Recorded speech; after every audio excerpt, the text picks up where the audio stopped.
भागवत ग्रंथ की आध्यात्मिकता क्या है, या भागवत ग्रंथ से हमें आध्यात्मिकता वाला जीवन कैसे प्राप्त हो सकता है, उस विषय से आज मैं आपको अवगत कराना चाहती हूँ। क्योंकि जो संपूर्ण भागवत ग्रंथ है वो आध्यात्मिकता पे ही आधारित है। मीन्स अध्यात्म अगर हमारे जीवन में होगा तो ही हम आध्यात्मिकता वाला जीवन को जान पाएंगे और पहचान पाएंगे। आध्यात्मिकता क्या है? आध्यात्मिकता है अध्याय, स्वाध्याय करना आत्मा और परमात्मा से। हमें अपने परमात्मा का स्वाध्याय करना पड़ेगा अपनी आत्मा के अंदर। और जब हम अपने आत्मा और शरीर के अंदर परमात्मा का स्वाध्याय करते हैं, परमात्मा को जानते हैं, पहचानते हैं, उसकी आध्यात्मिकता के गूढ़ रहस्यों को जान पाते हैं, उसको जान पाते हैं, तो ही हम अपने आप में आध्यात्मिकता वाले जीवन को प्राप्त कर सकते हैं। क्योंकि एक साधारण जीवन जब जीव जीता है तो उसे आध्यात्मिकता के विषय में कुछ नहीं पता चलता है, और जब वो आध्यात्मिकता वाले जीवन में चला जाता है तो उसको पता चलता है कि साधारण जीवन कैसा होता है और आध्यात्मिकता वाला जीवन कैसा होता है। क्योंकि दोनों में बहुत अंतर है। साधारण जीवन में मनुष्य जो है वो ये सोचता है कि मैं ही मैं हूँ और परमात्मा कुछ नहीं है। ना वो पेड़ पौधों को समझता है, ना वो सृष्टि को समझता है, ना आत्मा को समझता है, ना प्रकृति को समझता है, ना ही हम अपने जो कर्मेंद्रिय है, ज्ञानेंद्रियाँ हैं, जो भी हमारे शरीर के अंदर ऋचाएँ हैं, वो इंद्रियाँ हैं, वो किसी भी उसको नहीं समझता। उसको यही नहीं पता कि हमारा शरीर किन तत्वों से मिलकर बना है। उसको यही नहीं पता कि हम खाली वो सिर्फ अपना भोजन करने के लिए सोचते हैं कि हमें बस भोजन करना है, बड़ी सी कोठी हो, बड़ा सा बंगला हो, बड़ा सी कार हो, और एक दूसरे की होड़ में लगे रहते हैं कि वो मेरे से आगे ना चला जाए, वो मेरे से आगे ना चला जाए। लेकिन जिस जीव के अंदर आध्यात्मिकता आ जाती है वो जीव इन सब चीज़ों से परे हो जाता है।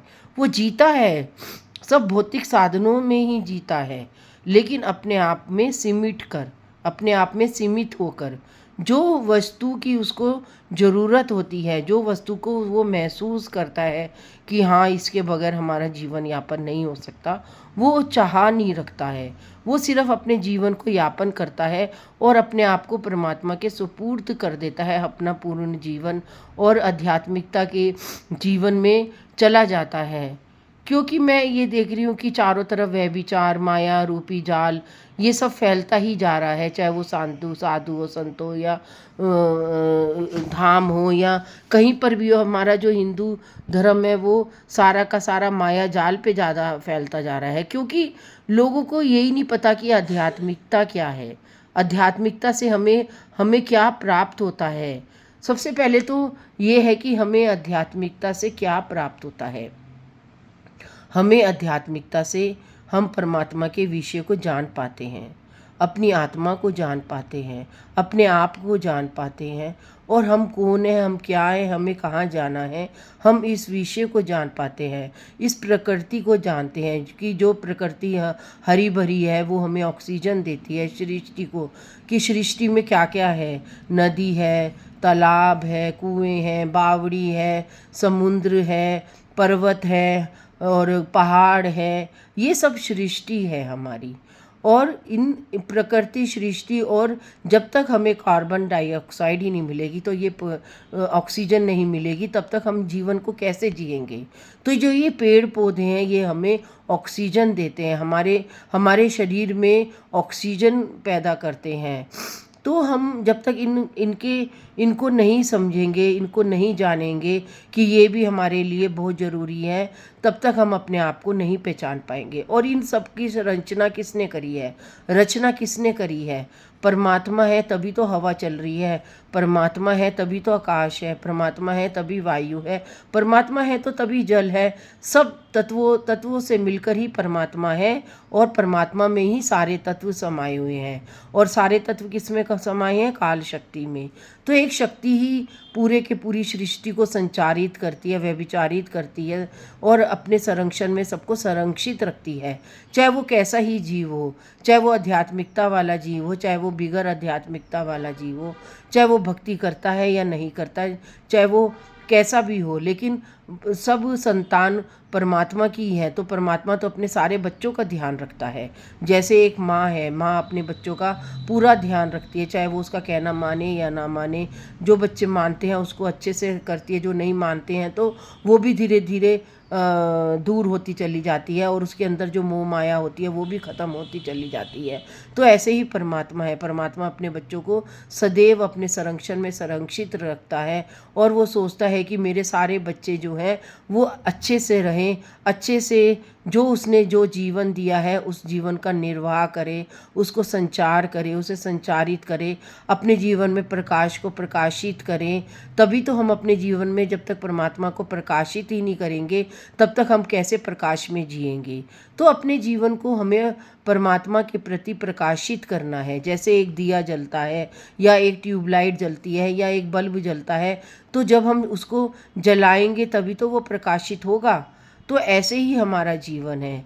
जब तक हम अपने हृदय में, अपनी आत्मा में, अपने मन में, अपनी बुद्धि में परमात्मा को या भगवान को जागृत ही नहीं करेंगे, प्रकाशित ही नहीं करेंगे, उसको जानेंगे ही नहीं, उसको पहचानेंगे ही नहीं, तब तक हम परमात्मा हमें कैसे प्रकाश देगा, और हमें हमें कैसे वो अपने संरक्षण में संरक्षित रख पाएगा। तो तभी तो कहते हैं कि परमात्मा के संरक्षण में जाना है तो अपने आप को आध्यात्मिकता की तरफ मोड़ो, अपने जीवन को आध्यात्मिकता बनाओ और उसके ऊपर समर्पित हो जाओ।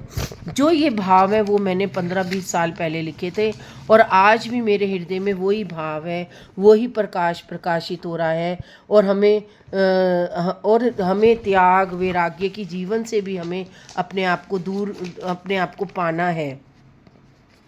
तो आध्यात्मिकता की जो भक्ति है वो हमें त्याग वैराग्य ये सब भी सिखाती है, क्योंकि त्याग वैराग्य की भावना जब तक हमारे हृदय में प्रज्वलित नहीं होगी तब तक हमारे हृदय में भक्ति भी प्रज्वलित होगी, और जब तक हृदय में भक्ति प्रज्वलित नहीं होगी तब तक हम आध्यात्मिकता की प्रारूपता में उतर ही नहीं पाएंगे। तो भागवत जी की आध्यात्मिकता को पहचानने में हमें अपने आप को वैराग्य और भक्ति इन सब की परिभाषा को भी अवगत कराना है। वैराग्य और ज्ञान की को भी, क्योंकि भक्ति जब तक नहीं होगी तब तक ज्ञान और वैराग्य हमारे बीच नहीं आएगा। सबसे पहले त्याग, तो त्याग अगर हम अपने जीवन में त्याग की भावना को अपने जीवन में नहीं अपनाएंगे तब तक हम भक्ति को नहीं पहचान पाएंगे। त्याग का मतलब ये नहीं है कि हम सब कुछ त्याग कर भक्ति में लग जाएं। त्याग का मतलब है हमें अपने हृदय में राग द्वेष अहंकार व्यभिचारिता विलासिता को त्यागना जरूरी है। और इसके लिए हमें भक्ति करने के लिए हमें साधु या सन्यासी का जीवन जरूरी नहीं है कि हम साधु या सन्यासी बने या संत जीवन जिए। हम गृहस्थ आश्रम में रहकर भी अपने जीवन में वो त्याग की भावना को ला सकते हैं, जो कि एक हमें आध्यात्मिकता की तरफ ले जाता है। तो त्याग से हमें राग द्वेष अहंकार को त्यागना होगा, तभी हम भक्ति को अपने हृदय में प्रज्वलित कर पाएंगे, अन्यथा नहीं। वैराग्य, जब हमारे हृदय में वैराग्य की भावना आ जाती है तो भक्ति हमारे हृदय में परवान हो जाती है।